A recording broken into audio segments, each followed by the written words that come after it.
नमस्कार मेरे प्यारे विद्यार्थीगण, आप सभी का लक्ष्य स्टडी के यूट्यूब चैनल पर हार्दिक स्वागत है, हार्दिक अभिनंदन है। जितने भी बच्चे जो 2027 में मैट्रिक बोर्ड का एग्ज़ाम देने वाले हैं उनके लिए यह वीडियो बहुत ही इम्पोर्टेंट है। तो जैसे कि आप सभी को पता है कि आपको क्लास 10th में दो हिंदी का बुक पढ़ना है, जिसमें एक हिंदी का बुक जो वर्णिका है और एक हिंदी का बुक गोधली है। जिसमें वर्णिका बुक का एक्सरसाइज 3 नंबर जो माँ चैप्टर है, आज उसके बारे में हम लोग जिक्र करेंगे। इसके कहानी को आपको सारे बातों को अच्छे ढंग से बताएंगे। लेखक परिचय से लेकर पूरी कहानी के बारे में आपको हम बताएंगे। तो आप सभी बच्चे अच्छे से इसको सुने और आने वाले बोर्ड एग्ज़ाम जो 2027 में होगा उसके लिए यह वीडियो आपको काफ़ी हद तक मदद पहुंचाएगी। तो आइए हम लोग शुरू करते हैं। सबसे पहले लेखक परिचय जानेंगे, इसके बाद इस कहानी के बारे में जानेंगे। तो जो माँ कहानी है यह गुजराती भाषा में लिखा गया है। किस भाषा में? गुजराती भाषा में लिखा गया है। और इसके लेखक जो है ईश्वर पटेलकर है। इसके लेखक कौन है? ईश्वर पटेलकर है। प्रसिद्ध कहानी खून की सगाई, इनके जो प्रसिद्ध कहानी है खून की सगाई है। लोकप्रिय उपन्यास जो है काला पानी है। लोकप्रिय उपन्यास क्या है? काला पानी है। और हिंदी में अनुवाद गोपाल दास नागर ने किए थे। गोपाल दास नागर ने किए थे। अब हम लोग कहानी के बारे में जानेंगे। तो इस कहानी के मुख्य पात्रा जो है वह मंगू है, जो जन्म से पागल है और गूंगी है, जिसकी उम्र 13 वर्ष हो रहा है। फिर इसके बाद माँ कहानी में माँ के कुल 4 संतान हैं, जिसमें एक मंगू है, इसकी बहन एक कम्मो है, इसका बड़ा बेटा और इसका छोटा बेटा।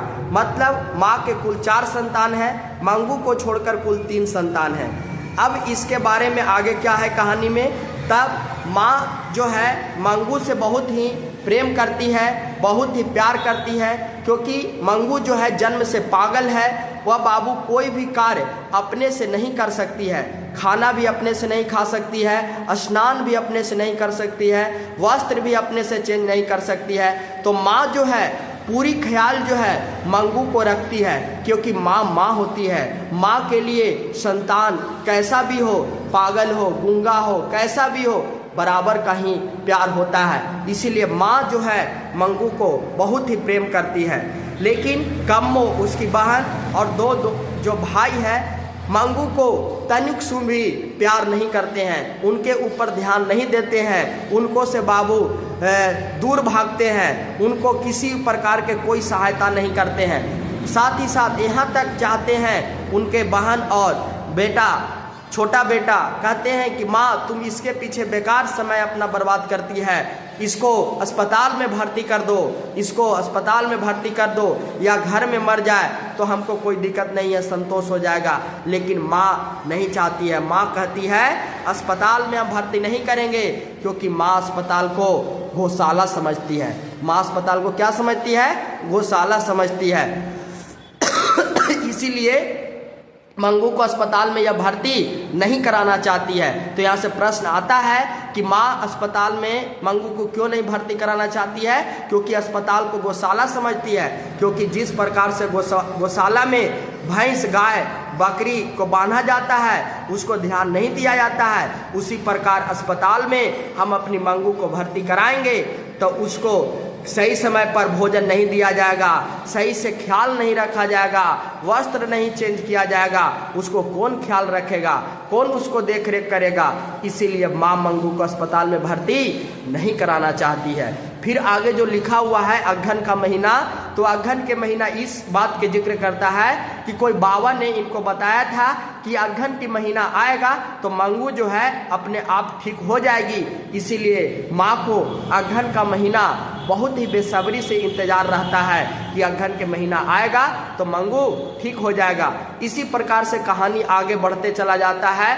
एक समय की बात होता है कि उसी गांव में एक कुसुम नाम की लड़की रहती है, जिनका जो बाबू पागल हो जाती है। यह कुसुम जन्म से पागल नहीं थी, लेकिन मंगू जन्म से पागल थी। और यह जब पागल हो जाती है तो इसके गांव वाला, इसके रिश्तेदार समझाते हैं और समझाने के बाद इसको अस्पताल में भर्ती कर दिया जाता है। तो कुसुम जो है ठीक होकर वह घर वापस आ जाती है। तो उसी को देखते हुए गांव वाले ने फिर से मंगू को अस्पताल में भर्ती कराने के लिए माँ जी को कहा कि देखिए, जिस प्रकार से कुसुम ठीक होकर आ गई है, उसी प्रकार से मंगू भी अस्पताल से ठीक होकर आ जाएगी। आप इसको भी अस्पताल में भर्ती करा दीजिए। बड़ा बेटा ने भी समझाया कि अस्पताल में भर्ती करा दीजिए।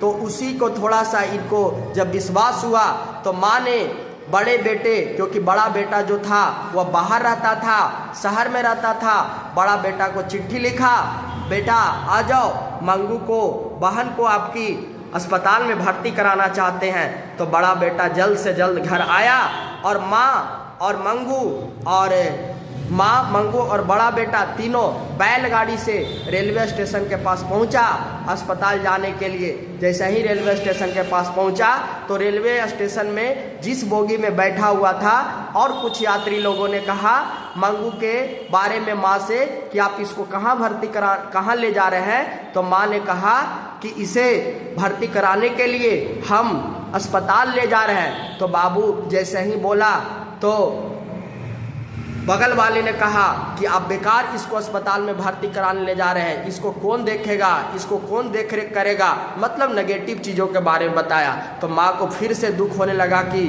अब हम क्या करें, उधर भी नहीं जा सकते हैं, घर भी वापस नहीं जा सकते हैं, क्योंकि चले जाएंगे तो बड़ा बेटा भी हमको डांटेगा। इसीलिए माँ अस्पताल तक चली गई। जब अस्पताल में गई तो बहुत तरह तरह के लोग देखी, क्योंकि आप भी जानते हैं कि अस्पताल में बहुत सारे पागल लोग था। तो बहुत तरीका से अलग अलग लोगों से देखी, लेकिन बहुत लोगों से जब पूछी कि हमारे यहाँ किस प्रकार की सुविधा है, यहाँ के नर्स किस प्रकार से व्यवहार करते हैं, सब सारे चीज़ों का जानकारी हुआ।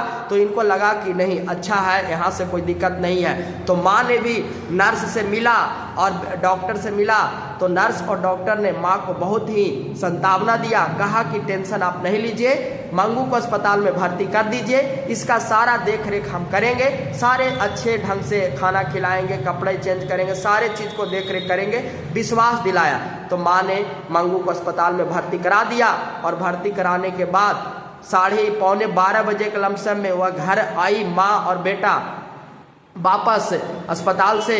तो बाबू बहुत माँ सोच रही थी, बहुत चिंतित थी कि कैसे बेटी को अस्पताल में रखा जा रहा होगा, कैसे उसको खाना दिया जा रहा है कि नहीं दिया जा रहा है, मतलब ये समझ तरह तरह के बातें सोच रही थी। लेकिन बड़ा बेटा भी ने कहा कि टेंशन नहीं लो माँ, दीदी ठीक हो जाएगी, बहन ठीक हो जाएगी। इसीलिए उसको भी मतलब सांत्वना दिया।